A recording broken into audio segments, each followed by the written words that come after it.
આજે ઝાંસી કી રાની લક્ષ્મીબાઈની જન્મજયંતિના અવસરે સુભાનપુરા સ્થિત તેઓની પ્રતિમાને વડોદરા મહાનગરપાલિકાના મેયરના વરદ હસ્તે પુષ્પાંજલિ અર્પણ કરવામાં આવી હતી। રાણીનું નામ આવે એટલે ચાતુરી, પરાક્રમ અને બલિદાનનો ત્રિવિધ સંગમ ધરાવતી વીજળીના લીસોટા જેવી તેજસ્વી ઝાંસીની રાની લક્ષ્મીબાઈની સૌથી પહેલાં યાદ આવે।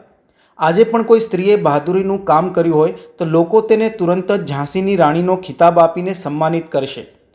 ભારતનો પ્રથમ સ્વાતંત્ર્ય સંગ્રામ લડનારી આ અદ્ભુત નારીની જીવનરેખા 22-23 વર્ષ જ હતી, પરંતુ આટલા ટૂંકા સમયગાળામાં એમણે કરેલા કામ અદ્ભુત અને મોડામાં આંગળા નખાવી દે એવા મોટા અને અવર્ણનીય હતા।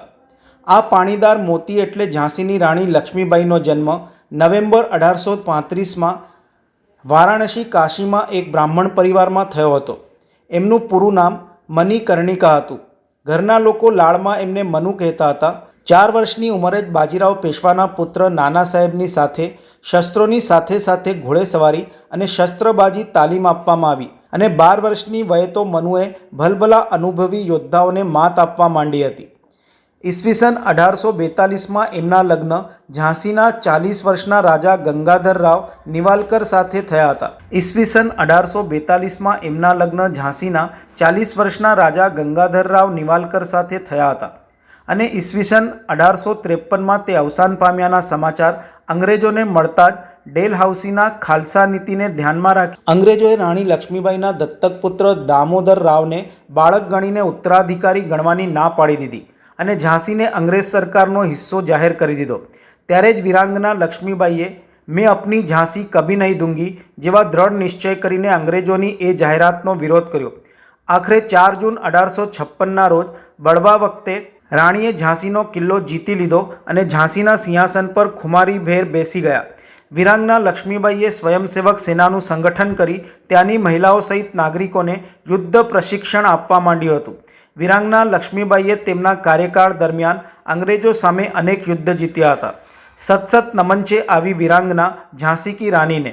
આજે ઝાંસી કી રાનીની જન્મજયંતિ હોવાના અવસરે સુભાનપુરા ઝાંસીની રાની સર્કલ ખાતે વડોદરા મહાનગરપાલિકા દ્વારા ઝાંસીની રાણી લક્ષ્મીબાઈની જન્મજયંતિ નિમિત્તે તેમની પ્રતિમાને મેયરના હસ્તે પુષ્પાંજલિ અર્પણ કરવાના કાર્યક્રમનું આયોજન કરાયું હતું।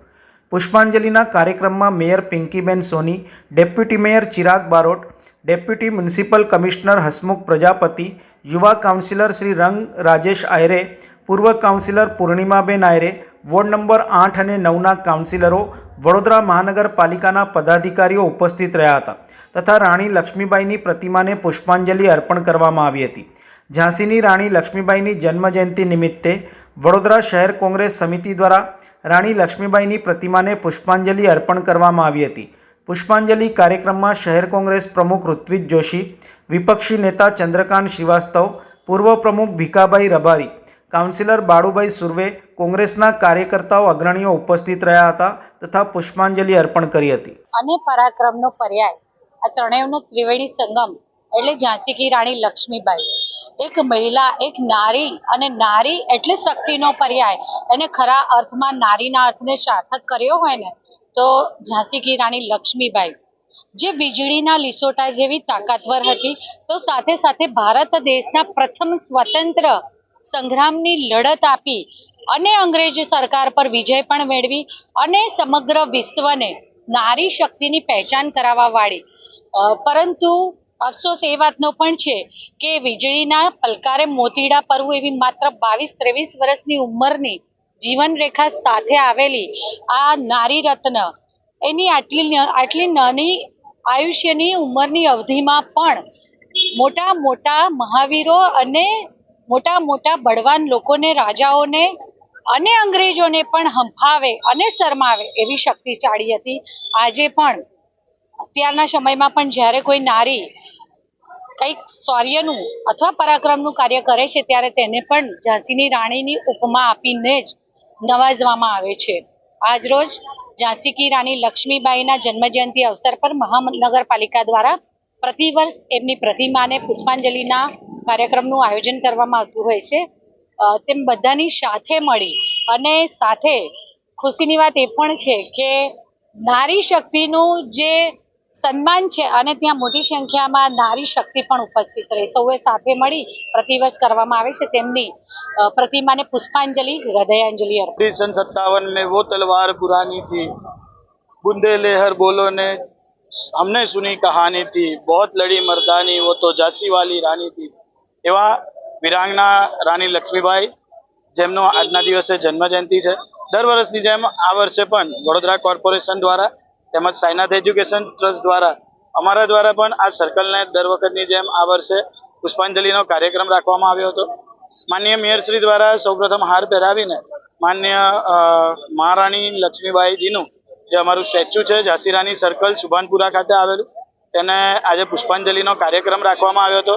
અમારા મંડળ એટલે કે રાણી લક્ષ્મીબાઈ મહિલા મંડળ દ્વારા પણ આજના દિવસે આજના દિવસમાં જોડાયા છે તમામ મહિલાઓનો સાથે આવેલા વડોદરા કોર્પોરેશનના તમામ નગરસેવકોનો અમે ખૂબ ખૂબ આભાર માનીએ છીએ કે છેલ્લા કેટલાય સમયથી જેવી રીતે આપણે માનનીય પ્રધાનમંત્રી શ્રી જ્યારે પ્રધાનમંત્રી બન્યા મુખ્યમંત્રી હતા ત્યારથી લઈને અત્યાર સુધી મહિલા સશક્તિકરણને અને હાલની વાત કરું તો 50% કરતાં પણ વધારે જે 50% કરતાં પણ મહિલાઓનું રિઝર્વ થયું હોય તો એનો ફક્ત ને ફક્ત જ્યારે શ્રેય મહારાણી લક્ષ્મીબાઈને જ જાય છે.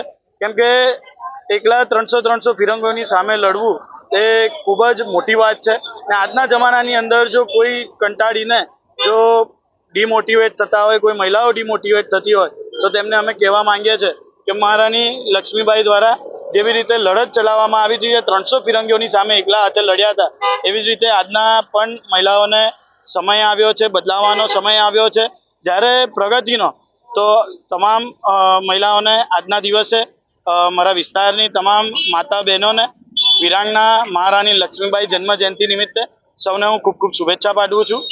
ભારત માતા કી જય, વંદે માતરમ. સમાચારોના સતત અપડેટ મેળવવા માટે લોકમત ન્યૂઝને યુટ્યુબ ઉપર સબસ્ક્રાઇબ કરો, બેલ આઇકોન દબાવો અને અમારી સાથે જોડાયેલ રહો ફેસબુક, ઇન્સ્ટાગ્રામ અને ટ્વિટર ઉપર.